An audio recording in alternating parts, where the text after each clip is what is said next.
वाहनाचं fitness certificate असू द्या किंवा इतर कुठलाही कागद असू द्या, त्याच्यासाठी मात्र आपल्याला ऑनलाईन प्रक्रिया किंवा स्वतः आरटीओ कार्यालयात जाऊन याबद्दलची सगळी प्रोसेस करावी लागते.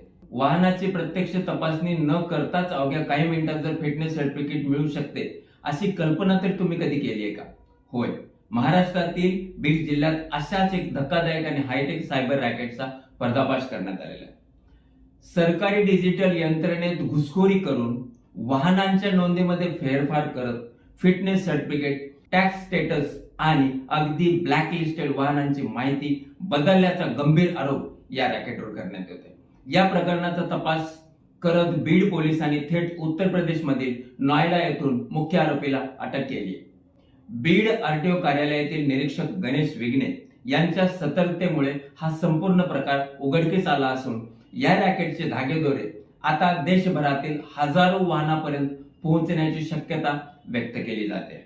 नेमकं हे रॅकेट कसं चालत होतं, सरकारी डेटाबेसमध्ये घुसखोरी कशी करण्यात आली आणि या प्रकरणाचे देशभरातील वाहनधारकावर काय परिणाम होऊ शकतात, पहा दैनिक लोकप्रश्नचा हा विशेष रिपोर्ट.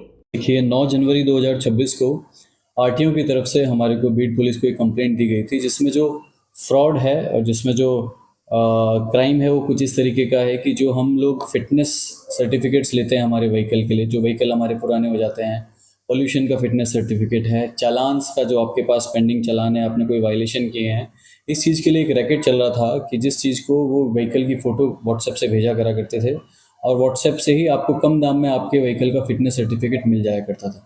तो एक बहुत बड़ा रैकेट था. जब आरटीओ ने हमारे को इसकी कंप्लेंट दी तो डेफिनेटली ये जो कंप्लेंट थी इसकी बाउंड्री और इसकी हद सिर्फ बीड तक सीमित नहीं थी. बीड में तो सिर्फ किसी एक इंसान के ऊपर फ्रॉड हुआ था, बट ये पूरा पैन इंडियन एक क्रिमिनल बेसिकली नेटवर्क था जहाँ पे ये लोग आरटीओ के डेटाबेस को मैनिपुलेट करके उसमें फेक फिटनेस सर्टिफिकेट इसमें प्रोवाइड करते थे.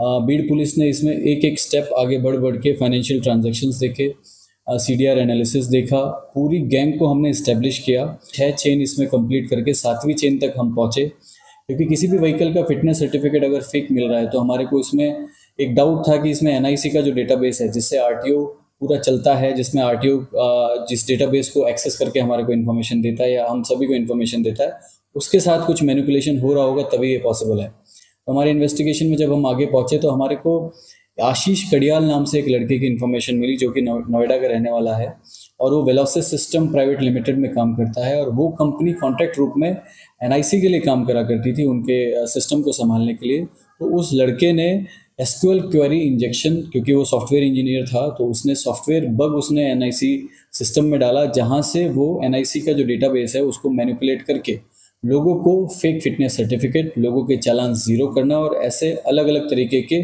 क्राइम में उसका डायरेक्ट इन्वॉल्वमेंट हमारे को मिला.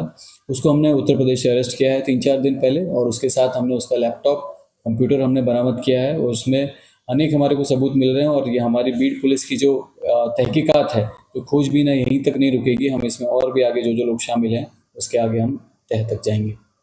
प्रादेशिक परिवहन कार्यालय बीड या कार्यालयाच्या अधिकार क्षेत्रामध्ये जी काही वाहनं असतात त्या वाहनांचं योग्य त्या प्रमाणाचं नूतनीकरण हे बाहेरच्या राज्यामधल्या ऑटोमॅटिक टेस्टिंग स्टेशन्समध्ये होतं, याचा आम्हाला थोडीशी कुणकुण लागली. त्यावेळी आमचे मोटर वाहन निरीक्षक श्री गणेश विघ्ने साहेब यांनी या प्रकरणाचा पूर्ण अभ्यास केला आणि काही वाहनं जी आमच्या ताब्यात होती किंवा जी काही शोरूममध्ये सर्व्हिससाठी दिलेली होती किंवा काही जप्त केलेली वाहनं होती, अशा वाहनांचं योग्यता प्रमाणपत्र नूतनीकरण करून देण्यासाठी त्या सेंटरच्या जे काही त्यांचे एजंट्स होते त्यांना विनंती केली आणि त्यांना पैसे पाठवले आणि ते पैसे पाठवल्यानंतर त्यांनी त्या वाहनाचं फिटनेस आम्हाला रिन्युअल करून त्या वाहन मालकांच्या नावे दिलं आणि त्याच वेळी लक्षात आलं की ही सगळी सिस्टीम फेक आहे आणि हे प्रत्यक्षात कुठलेही वाहन तपासणी न करता वाहनाचं योग्यता प्रमाणपत्राचं जर नूतनीकरण करत असतील तर हे रस्ता सुरक्षेच्या दृष्टिकोनातनं आणि पादचारी आणि वाहन वापरणाऱ्यांच्या अनुषंगानं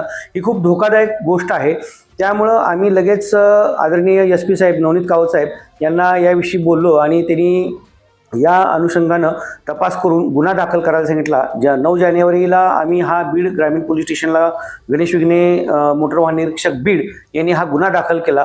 त्या गुन्ह्याचा तपास आदरणीय SP साहेबांनी श्री व्यंकटराम साहेब जे IPS आहेत त्यांच्याकडे दिला. त्यांनी या गुन्ह्याचा सखोल तपास करून आशिष कडियान नावाचा नोएडामधला उत्तर प्रदेशमधला एक व्हेलॉसिस सिस्टीम्स प्रायव्हेट लिमिटेड या कंपनीसाठी काम करणारा कर्मचारी याला त्या गुन्ह्याच्या अनुषंगानं होणाऱ्या काय माल प्रॅक्टिसेस असतील त्यासाठी त्यांनी ताब्यात घेतलेलं आहे. तर ही व्हेलॉसिस सिस्टीम प्रायव्हेट लिमिटेड ही जी कंपनी आहे ती NICला सर्व्हिस प्रोव्हाइड करते आणि त्यामध्ये जे काही लूप होल्स आहेत ते लूप होल्स ठेवून जाणीवपूर्वक त्या आशिष कडियांनं वाहनाचं फिटनेस वाढवणं, वाहनाच्या टॅक्सचा व्हॅलिडिटी वाढवणं असे काही गुन्हे केलेले आहेत. पोलीस त्याचा तपास करतायत आणि जे काही रस्ता सुरक्षेच्या दृष्टिकोनातनं वाहनधारकांना आणि रस्ता वापरणाऱ्या वाहन चालकांना धोकादायक ठरेल अशी वाहनांचं योग्यता प्रमाणपत्र नोंदणीकरण कुणीही वाहन प्रत्यक्षात न दाखवता करू नये असे आम्ही सर्व वाहनधारकांना आव्हान आहे. तर सरकारी डिजिटल यंत्रणेत घुसखोरी करून वाहनांची प्रत्यक्ष तपासणी न करता फिटनेस प्रमाणपत्रे जारी करणाऱ्या या हायटेक आंतरराज्यीय सायबर रॅकेटचा बीड पोलिसांनी केलेला पर्दाफाश अत्यंत गंभीर मानला जात आहे. या प्रकरणामुळे परिवहन विभागाच्या डिजिटल सुरक्षेवर मोठे प्रश्नचिन्ह निर्माण झाले असून या रॅकेटमध्ये आणखी किती जणांचा सहभाग आहे आणि देशभरातील किती वाहनांच्या नोंदीमध्ये असे फेरफार झाले आहेत याचा तपास आता युद्ध पातळीवर सुरू आहे.